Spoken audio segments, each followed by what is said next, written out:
मेरे प्यारे बच्चों, आज मैं आपको कामचोर पाठ पढ़ाने वाली हूँ। इसकी लेखिका इस्मत चुगताई जी हैं।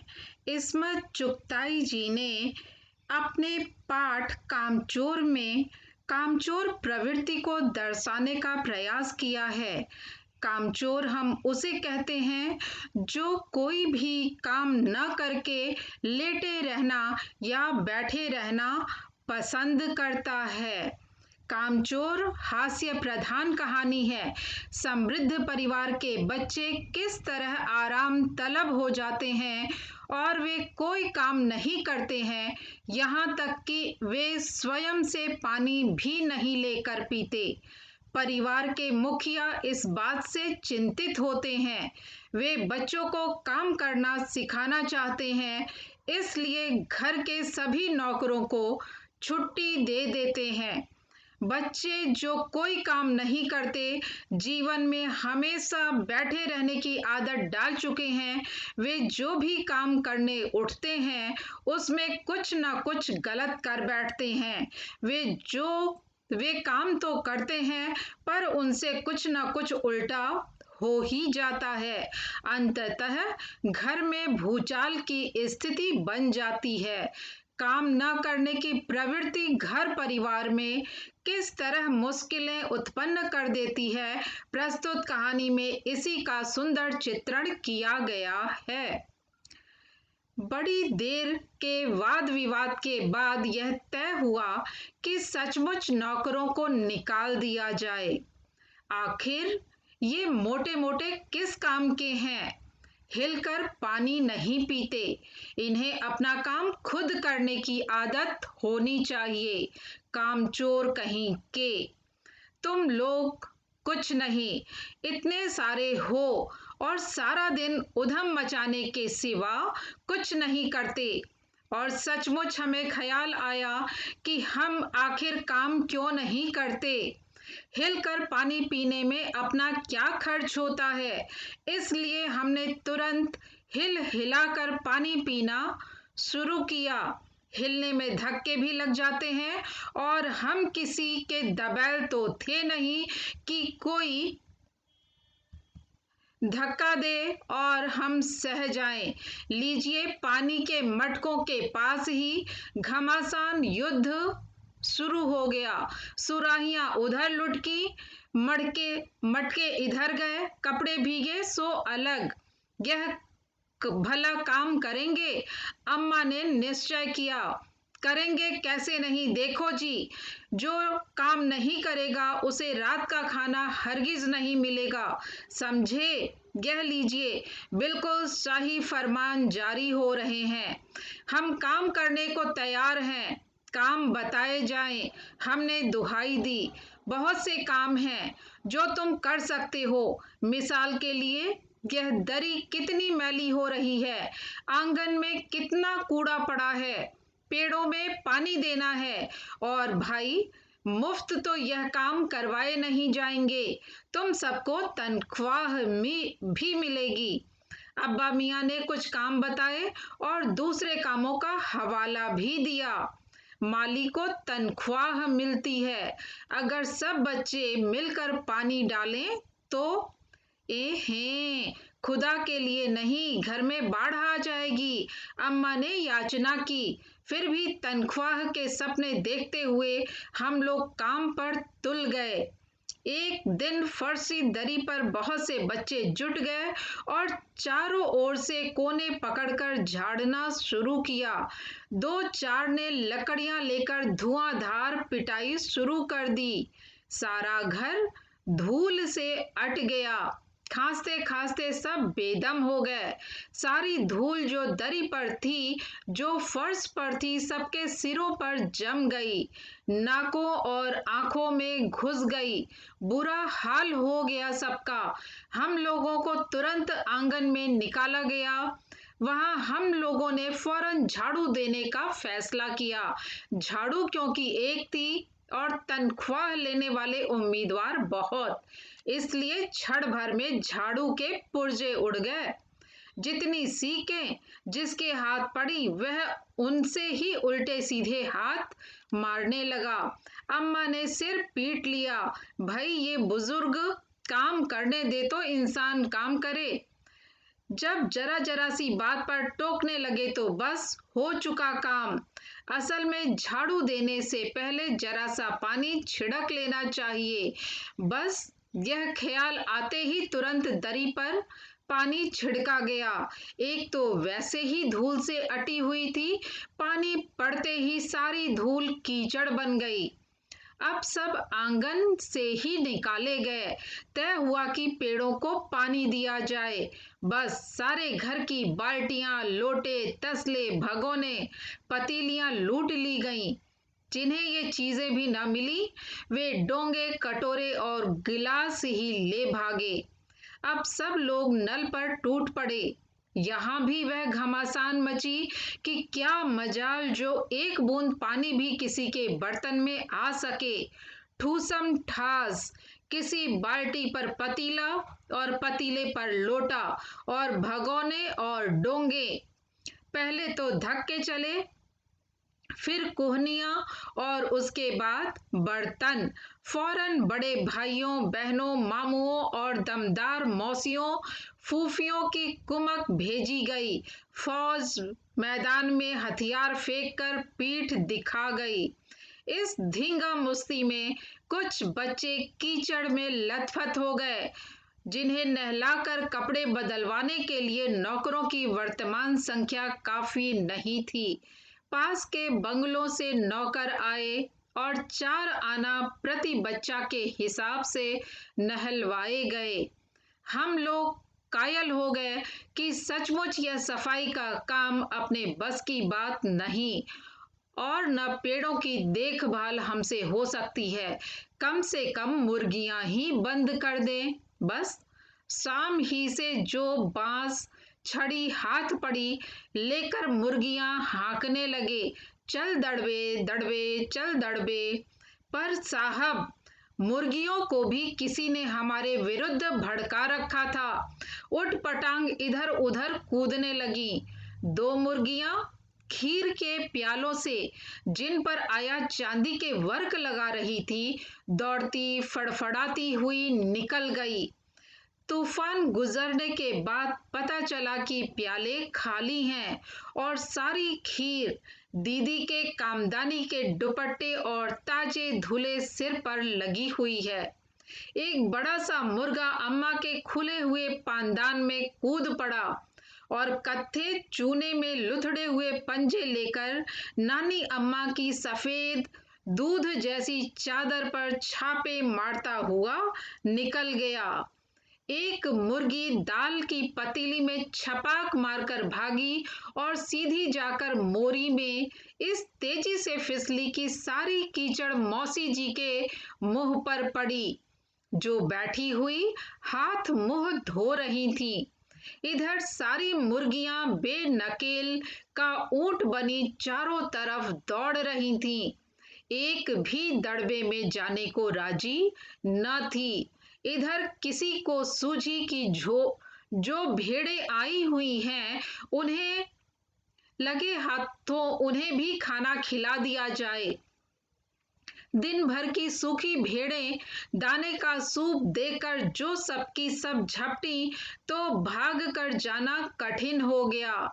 लस्टम पस्टम तख्तों पर चढ़ गईं, पर भेड़ चाल मशहूर है। उनकी नजर तो बस दाने के सूप पर जमी हुई थी। पलकों को फलांगती, बर्तन लुढ़काती साथ साथ चढ़ गईं।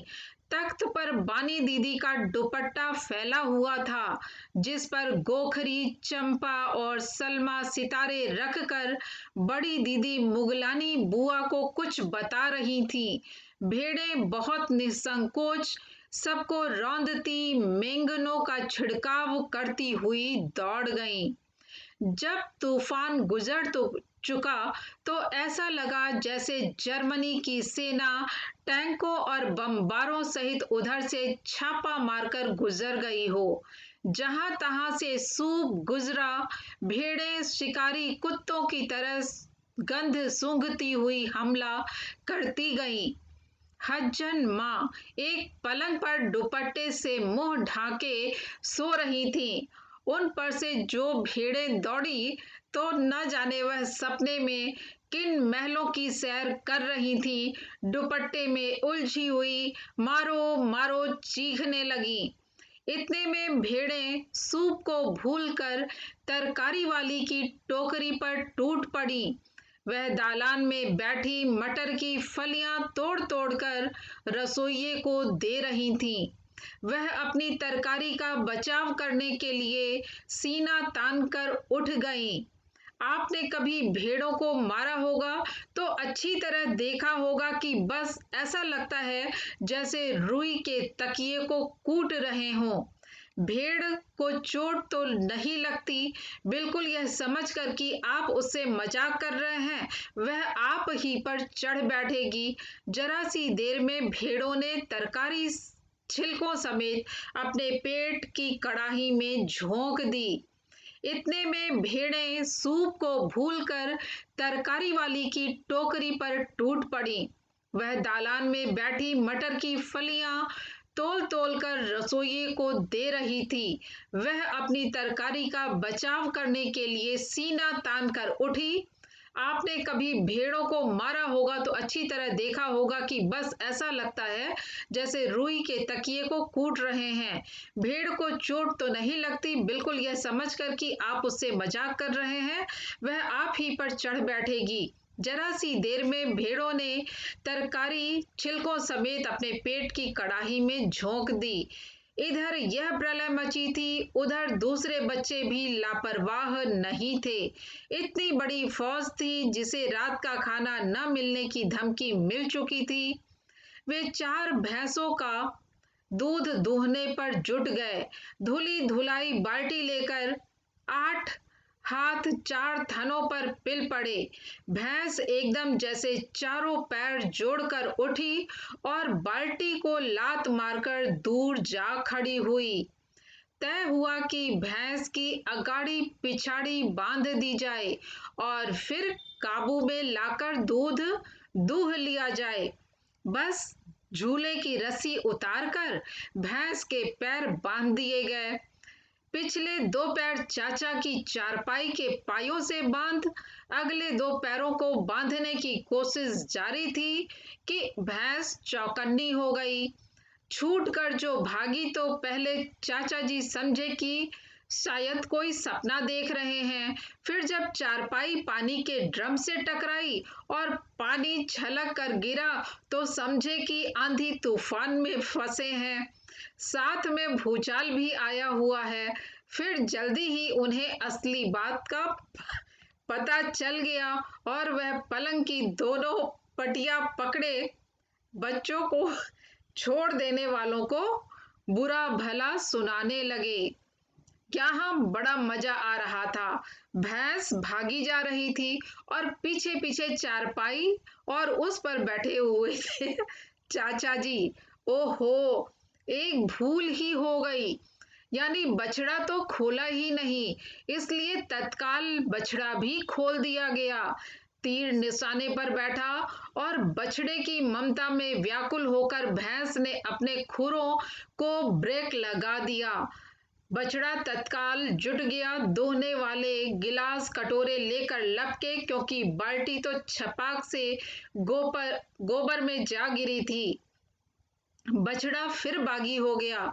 कुछ दूध जमीन पर और कपड़ों पर गिरा। 2-4 धारें गिलास कटोरे पर भी पड़ गईं। बाकी बछड़ा पी गया। यह सब कुछ मिनट के 3/4 में हो गया। घर में तूफान उठ खड़ा हुआ। ऐसा लगता था जैसे सारे घर में मुर्गियां, भेड़ें, टूटे हुए तसले, बाल्टियां, लोटे, कटोरे और बच्चे थे। बच्चे बाहर किए गए, मुर्गियां बाग में हकाई गईं, मातम सा मनाती तरकारी वाली के आंसू पोंछे गए और अम्मा आगरा जाने के लिए सामान बांधने लगी। या तो बच्चा राज कायम कर लो या मुझे ही रख लो, नहीं तो मैं चली मायके, अम्मा ने चुनौती दे ही दी। और अब्बा ने सबको कतार में खड़ा करके पूरी बटालियन का कोर्ट मार्शल कर दिया। अगर किसी बच्चे ने घर की किसी चीज को हाथ लगाया तो बस रात का खाना बंद हो जाएगा। ये लीजिए, इन्हें किसी करवट शांति नहीं। हम लोगों ने भी निश्चय कर लिया कि अब चाहे कुछ भी हो जाए, हिलकर पानी भी नहीं पिएंगे। पाठ की समाप्ति पर मैं यह कहना चाहूंगी कि प्रायः व्यक्ति स्वभाव से आलस्य प्रेमी होता है। बच्चे तो विशेष रूप से पढ़ाई लिखाई में रहने के कारण काम से कोसों दूर रहते हैं। बच्चों से यदि काम नहीं लिया गया तो उनका स्वभाव बन जाता है कि वे स्वयं से किसी काम को करने के लिए आगे नहीं आते हैं। इसीलिए कहा जाता है कि बच्चों में बचपन से ही कार्य करने की आदत डालनी चाहिए। बच्चों को अपना कमरा व पढ़ने की टेबल साफ करने के लिए कहना चाहिए। घर के छोटे मोटे कामों में उनकी मदद लेनी चाहिए। पानी पीने के लिए स्वयं से पानी लेकर पीने की आदत बचपन से ही बच्चों को सिखानी चाहिए। बच्चे स्वभाव से ही विनोद प्रिय होते हैं, इसलिए काम को गंभीरता से नहीं लेते हैं। कहानी में आए हुए प्रसंगों में हम देखते हैं कि बच्चों के द्वारा काम करने की कोशिश तो की जाती है, परंतु कभी भी काम न किए होने की वजह से वे जो भी काम करने उठते हैं उसमें कोई ना कोई समस्या खड़ी कर देते हैं। वास्तव में बच्चों से काम करवाने के लिए हर पल उनकी निगरानी होनी चाहिए। बड़ों की देख रेख में ही बच्चों में काम करने की आदत का विकास होना चाहिए। हम एकदम से चाहें तो बच्चे सारा काम सीख लेंगे, ऐसा नहीं होता, बल्कि एक एक कर काम सिखाएंगे, तभी वे काम ठीक तरह से कर सकेंगे। बच्चों, आज के इस कामचोर पाठ में आपने देखा कि किस तरह से हमें काम करना आना चाहिए। घर के सभी लोग सारे काम मिलकर करेंगे, तब हम सारा काम सही व्यवस्थित तरह से पूर्ण कर सकेंगे और घर भी सुव्यवस्थित रहेगा। किसी एक के द्वारा किए जाने से सारे कार्य व्यवस्थित ढंग से नहीं हो पाते हैं, और यदि हो भी जाए तो उस व्यक्ति विशेष की हालत खराब हो जाएगी। इसलिए मेरे प्यारे बच्चों, सभी को कोशिश करनी चाहिए कि वे घर के कार्य करें।